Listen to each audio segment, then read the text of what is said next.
प्रथम माँ सरस्वती के चरणों में नमन। परम आदरणीय प्राचार्य महोदया, सम्मानित शिक्षकगण और मेरे प्यारे बच्चों को मैं आज उमंग दिवस के अवसर पर हार्दिक शुभकामनाएं देते हुए नमन करती हूँ, वंदन करती हूँ, अभिनंदन करती हूँ। मैं आज मार्गदर्शन हेतु आपके सामने प्रस्तुत हूँ। मैं धन्यवाद करना चाहती हूँ परम आदरणीय मोदी मैडम का, जिन्होंने मुझे आज यह शुभ अवसर प्रदान किया। मैं इस बात से आप सभी को अवगत कराना चाहती हूँ कि हमारे जीवन में 10 प्रकार के जीवन कौशल होते हैं। जीवन कौशल सीखने सिखाने की एक ऐसी प्रक्रिया है जिसके द्वारा हम अपना सर्वांगीण विकास कर सकते हैं। इसके अंतर्गत आने वाले कुछ महत्वपूर्ण पहलुओं को मैं उजागर करना चाहती हूँ। पहला आता है आत्म छवि। हमारी आत्म छवि बाह्य और आंतरिक दोनों गुणों से मिलकर बनती है।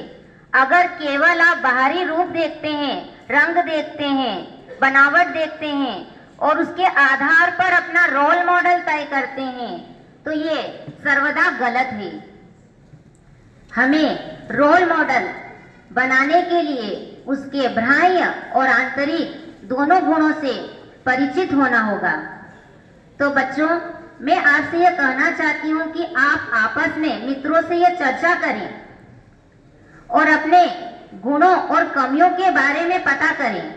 जब आपको अपने गुणों और कमियों का पता चल जाएगा तो आप कमियों को दूर करने का प्रयास करेंगे और जब कमियां दूर हो जाएगी तब आप में आत्मविश्वास उत्पन्न होगा और वह आत्मविश्वास आपको आगे की तरफ ले जाएगा।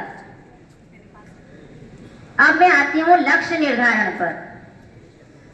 किसी भी कार्य में सफलता प्राप्त करने के लिए लक्ष्य निर्धारित करने की आवश्यकता होती है। अगर हमारे पास लक्ष्य निर्धारित है तो हमें समय सीमा में उस कार्य को प्राप्त करना आसान हो जाएगा। हमें हमेशा हमारा लक्ष्य तय करना होगा, परंतु हमें लक्ष्य कैसा बनाना है। अधिकतर विद्यार्थियों को लक्ष्य बनाने में समस्या उत्पन्न होती है क्योंकि वे स्मार्ट लक्ष्य नहीं बनाते। स्मार्ट SMART, हमें स्मार्ट लक्ष्य बनाना है। S से तात्पर्य है हमारा लक्ष्य विशिष्ट हो, M से तात्पर्य है हमारा लक्ष्य मापनीय हो, A से तात्पर्य है हमारा लक्ष्य प्राप्त करने योग्य हो, R से तात्पर्य है हमारा लक्ष्य रीजनेबल हो, मतलब वास्तविक हो, T से तात्पर्य है हमारा लक्ष्य समयबद्ध हो। इस प्रकार हमें स्मार्ट लक्ष्य बनाने की कोशिश करनी चाहिए। एक उदाहरण के माध्यम से मैं आपको समझाती हूँ।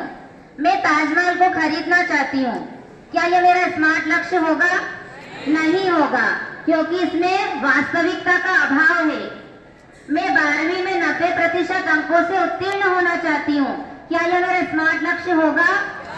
होगा, क्योंकि इसमें वास्तविकता है, समयबद्धता है, विशिष्टता है और इसमें किसका है? इसमें मोस्ट इम्पोर्टेंट या मापनीय है। मापनीयता का सर्वथा गुण इसमें मौजूद है। अब मैं आती हूँ स्वास्थ्य पर। हमें अपने जीवन में स्वास्थ्य का भी ध्यान रखना चाहिए। हमें ऐसी चीजों से उपयोग से दूर रहना चाहिए जिसका हमारे शरीर पर दुष्प्रभाव पड़ता है। आजकल बच्चे नशीले पदार्थों का सेवन करने लग जाते हैं जिनका उनके शारीरिक और मानसिक विकास पर दुष्प्रभाव पड़ता है। इसके अलावा हमें सोशल मीडिया के दुरुपयोग से भी बचना चाहिए। सोशल मीडिया का भी हमारे जीवन पर दुष्प्रभाव पड़ता है, जैसे नींद नहीं आना, सर दर्द होना, गुस्सा आना, चिड़चिड़ापन होना आदि समस्याएं देखने को मिलती है। पर सोशल मीडिया का उपयोग करना भी जरूरी है। इसके लिए हमें इसके तरीके अपनाने चाहिए। इसका उपयोग करने का सही तरीका हमें आना चाहिए और इसके उपयोग करने का सही तरीका यह है कि हमें इसकी समय सीमा निर्धारित करनी चाहिए। हमें दिनचर्या में केवल 30 मिनट ही सोशल मीडिया का उपयोग करना चाहिए। तब आप देखेंगे कि हमारे स्वास्थ्य पर इसका प्रतिकूल प्रभाव पड़ेगा। मैं आशा करती हूँ कि मेरी इस बातों को सुनकर आप अपने जीवन में सकारात्मक परिवर्तन लाएंगे और नई आशा और उमंग के साथ जीवन में आगे बढ़ेंगे। अंत में मैं अपनी वाणी को विराम देते हुए यही कहना चाहूंगी कि पर्वत जैसा बनना है, सूरज जैसा बनना है तो जलना सीखो, नदियों से आदर पाना है तो पर्वत से निकलना सीखो। हमें अपने जीवन में अगर आगे बढ़ना है तो निरंतर उमंग उत्साह बनाकर सीखो। धन्यवाद। जय हिंद, जय भारत।